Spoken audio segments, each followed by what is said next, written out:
గత కొంతకాలంగా BRS party నేతలు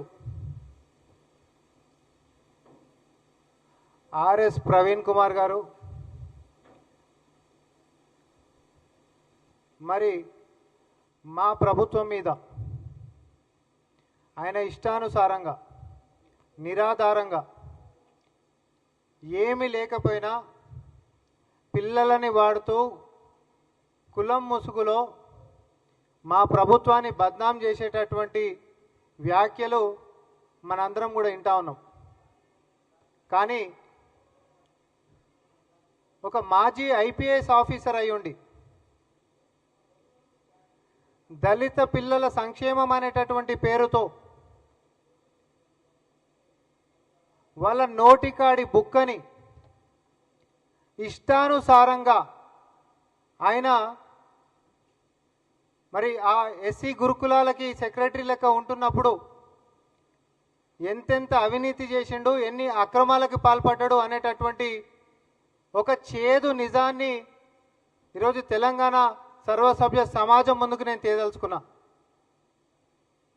ఎందుకు అనంటే ప్రతిసారి పిల్లలు అనేటటువంటి వ్యవహారము భవిష్యత్తు గురించి వాళ్ళ యొక్క భవిష్యత్తుని దృష్టిలో పెట్టుకొని విధానాలని అవలంబిస్తూ వారికి అత్యంత ప్రాధాన్యత ఇస్తూ ముందుకు పోతున్నటువంటి మా యొక్క ప్రభుత్వం పైన, గౌరవనీయులు ముఖ్యమంత్రి రేవంత్ రెడ్డి గారి పైన ఈరోజు అసమానతలు అనేటటువంటి ఒక అందమైన అబద్ధాన్ని బట్టగాల్చి మా మీద వేసేటటువంటి ప్రయత్నం ఆర్ఎస్ ప్రవీణ్ గారు ఏదైతే చేస్తూ ఉన్నారో వారి యొక్క అసలు రంగు కూడా చెప్పాల్సినటువంటి అవసరం మా మీద ఉంది. మేము ఇప్పుడు చెప్పాలి. ఎందుకంటే దళిత పిల్లల పేర్ల మీద వారికి రావాల్సినటువంటి సంక్షేమాలని, వారి నోటికాడి బుక్కని ఆయన అధికారంలో ఉన్నప్పుడు అంబేద్కర్ అని అంటే రాజ్యాంగాన్ని రచించినటువంటి ఆ పెద్ద మనిషి అడుగుజాడల్లో నడుస్తున్నా అని చెప్పినటువంటి ఈ పెద్ద మనిషి మరి ఆ రాజ్యాంగానికి ఏ రోజు కూడా కట్టుబడకుండా అన్ని రకాలుగా కూడా రాజ్యాంగాన్ని కొల్లబడుస్తూ చట్టాన్ని అతిక్రమిస్తూ ఆయన యొక్క అధికారాన్ని ప్రతి అంశంలో కూడా పిల్లలకి చెందాల్సినటువంటి విషయాలలో నిధులను ఎట్లా దారి మళ్లించారు, ఎట్లా కుట్రాకోణంగా పిల్లలకు సంబంధించినటువంటి నిధులు దోచుకున్నారు. దానికి ఉదాహరణగా మరి కోడింగ్ అనేటటువంటి దాంతో మొదలు పెడతాం. దుకాణం పెద్దగా ఉంది, ఒక 2-3 శాంపుల్కి చెప్తాం. ఎందుకంటే అన్నం అయ్యిందా లేదా అనేటటువంటివి 2 మెతుకులు ఒత్తు చూస్తే తెలిసిపోతుంది. సేమ్ అట్లనే ఈరోజు మేమేదో ఆయన అన్నాడు కాబట్టి మేము అంటున్నామని చెప్పి అందరూ అనుకోగల కాదు. ఇది కేంద్రం నుంచి సిఏజీ కాగ్ నివేదికలో వాళ్ళు చేసినటువంటి ఇన్స్పెక్షన్లో వచ్చినటువంటి అవకతవకలని ఈ ప్రభుత్వానికి వివరణ కోరుతూ వాళ్ళు మమ్మల్ని అడిగినటువంటి వ్యవహారాలకి గాను తీరా అన్ని కాగితాలను తిప్పితోడి చూస్తే పుంకాలుగా అవకతవకలు అక్రమాలు మాత్రమే కనిపిస్తూ ఉన్నాయి. ఖచ్చితమైనటువంటి అవినీతి ఇందులో కనిపిస్తూ ఉంది. వ్యక్తిగతంగా నేను అసలు ఏంటిది దీనికి సంబంధించినటువంటి వ్యవహారం అని చెప్పి తవ్వినా కొద్దిగా దీని లోతు ఇంకెప్పటికీ బయటపడుతుందో ఇది మన స్థాయికి తగ్గటువంటిది కాదు. ఇది ఖచ్చితంగా మేము ప్రభుత్వం నడిపించినప్పటికీ కూడా ఒక విజిలెన్స్ విచారణతోటి మాత్రమే తెలంగాణ సమాజం ముందుకు తీసుకొని రావాలి అనేటటువంటి ఒక వాదంతో నేను ఈ ప్రెస్ మీట్ పెట్టడం జరిగింది. దీంట్లో ఏ అంశాలలో అయినాయి, ఉదాహరణకి కోడింగ్ అని చెప్పి ఆయన సెక్రటరీ లెక్క ఉన్నప్పుడు కోడింగ్ తీసుకొని వచ్చిండండి ఈ రాష్ట్రంలో. ఏమని అంటే ముందు ఒక 2 స్కూళ్ళల్లో ఒక కాలేజీలలో చేస్తున్నాము అని చెప్పేసి చెప్పిండు. దానికి పర్మిషన్లు ఏమున్నాయి అని అంటే 2 ఇట్టుకున్నాయి. అసలు అది పెట్టింది ఎన్నిట్లల్లా ఒక్క దాంట్లో. కానీ 3 మీద పిల్లలకి నేర్పిస్తున్నటువంటి కోడింగ్ అని అంటే జస్ట్ గింతే. ఇక ఇది కోడింగ్ ఏం కోడింగు, ఏం లాంగ్వేజు, అది కంప్యూటర్లో పిల్లలకి ఏం లాంగ్వేజ్ నేర్పిస్తారు, ఏ క్లాస్కి సంబంధించిన వాళ్ళకి నేర్పిస్తారు, ఏ టైం నుంచి ఏ టైంకి నేర్పిస్తారు, ఏవి లేవిగా జస్ట్ పిల్లలకి కోడింగ్ నేర్పిస్తున్నాం. ప్రతి సంవత్సరానికి జరుగుతున్నటువంటి ఖర్చు 4,50,11,991 రూపాయలు. ఇక గింతే. అసలు వాస్తవం ఏంది అని చెప్పి తవ్వి చూస్తే అది కేవలము 240 మంది పిల్లలకి మాత్రమే లబ్ధి జరిగింది అనేటటువంటి విషయాన్ని అధికారికంగా మనకు కనిపిస్తున్నటువంటిది. ఎవరన్నా ఏడాదికి 4,50,11,991 రూపాయలు ఖర్చు పెట్టి చెప్పిందన్నీ 3 సంస్థలలో నేను చేస్తా కోడింగ్ అని అన్నాడు. చేసిందంతా ఒక్క దాంట్లో. పర్మిషన్లు ఎన్నిటికి తీసుకుంటూ 2టికి. ఇప్పుడు ఒక విధానం లేదా?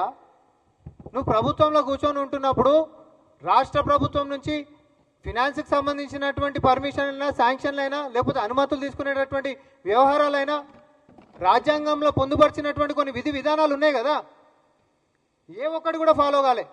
ఇంకోటి, ఇప్పుడు ఈ 4,5,00,00,000కి సంబంధించినటువంటి టెండర్ల లెక్క జనరల్గా మనందరికి తెలిసినటువంటి విధానం ఏంది? ఈ టెండర్లలో పోవాలి.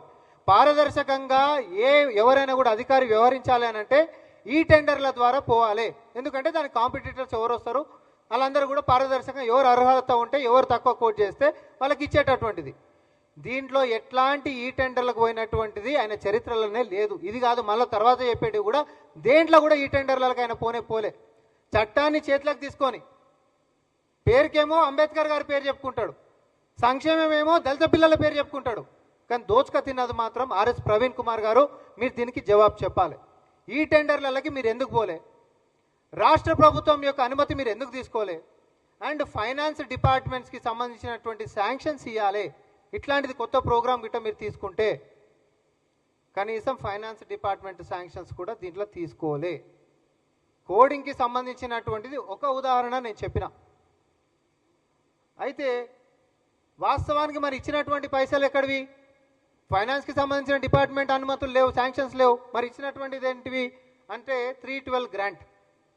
ఇది పిల్లలకు సంబంధించినటువంటి అభ్యున్నతి కోసము, వాళ్ళ వసతుల కోసము, వాళ్ళకి ఏది మంచిగా అయితే దాని గురించి మాత్రమే, పిల్లల గురించి మాత్రమే వాడాల్సినటువంటి సొమ్ము ఇది. ఇది రాజ్యాంగం చెప్పినటువంటిది. కానీ ఆయన జోబుల పైసలు లెక్క ఇష్టానుసారంగా ఎవ్వరు అనుమతులు లేకుండా నచ్చినోడికి కాంట్రాక్ట్లు ఇచ్చి కోట్ల రూపాయలు కప్పం కట్టినటువంటి చరిత్ర ఆర్ఎస్ ప్రవీణ్ కుమార్ గారికి ఉంది. ఇది నిజమా కాదా? నేను మీడియా ముంగటనే మాట్లాడుతూ ఉన్నా. కాదని చెప్పి ప్రెస్ మీట్ పెట్టామన్నారు. మేము అయినా కూడా మేము విజిలెన్స్కి ఇది విచారణ చేయాలనేటటువంటి విజ్ఞప్తి మేము చేస్తూ ఉన్నాం. ఇది జరుగుతుంది అనేటటువంటి నమ్మకం కూడా మాకుంది. విచారణ జరగాలి ఇట్లాంటివి. ఎందుకంటే తర్వాత ఇంకోటి టాపర్ లైసెన్స్, టాపర్ ఐడి కార్డ్స్కి సంబంధించినటువంటిది కూడా ఇంకొకటి. ఇది ప్రతి సంవత్సరం 20 కోట్ల రూపాయలు. ప్రతి సంవత్సరం 20 కోట్ల రూపాయలు. ఏంది ఈ లైసెన్స్ దేనికి అని అంటే పిల్లలకి ఆన్లైన్లో ఐఐటి జేఈకి సంబంధించినటువంటి కోర్సులు ఆన్లైన్లో నేర్పిస్తారు. ఆన్లైన్లో మీరు ఒకసారి సంవత్సరాలు కూడా ఇది బాగా వినాలి. 2020లో కూడా ఈ యొక్క దాన్ని తీసుకున్నాడు ఆయన. 2020 స్టూడెంట్స్ ఉన్నారా? పోనీ ఒకవేళ ఉన్న ఇండ్ల కాడ ఉంటున్నటువంటి పిల్లలకు ల్యాప్టాప్లు ఉన్నాయా? ఇది అసలు ఫస్ట్ ఆఫ్ ఆల్ తీసుకునేటటువంటి ఆలోచన మీకు వచ్చినప్పుడు రాష్ట్ర ప్రభుత్వంకి అనుమతి తీసుకునరా? లేకపోతే ఈ టెండర్ల ద్వారా దీనికైనా పోయినరా? లేకపోతే ఫైనాన్స్ డిపార్ట్మెంట్ శాంక్షన్ గిట్ట దీనికి ఉందా? దీనికి కూడా ఏవి లేవు. దీనికి కూడా ఏవి లేవు. ఆయన ఇష్టానుసారంగా వెలిగిండు. ఆయన ఇష్టానుసారంగా ఓపెన్ ఆక్షన్కి వెళ్ళిపోయాడు. అన్న కూడా 30 రోజులు టైం పెట్టాల్సినటువంటిది 12-13 రోజులు పెట్టాడు. చేతులు దులుపుకుండు, నచ్చినోనికి ఇచ్చుకుండు. అవి కూడా ఏ పైసలు? ఇందాక నేను చెప్పినటువంటిది 312 గ్రాంట్ పైసలే.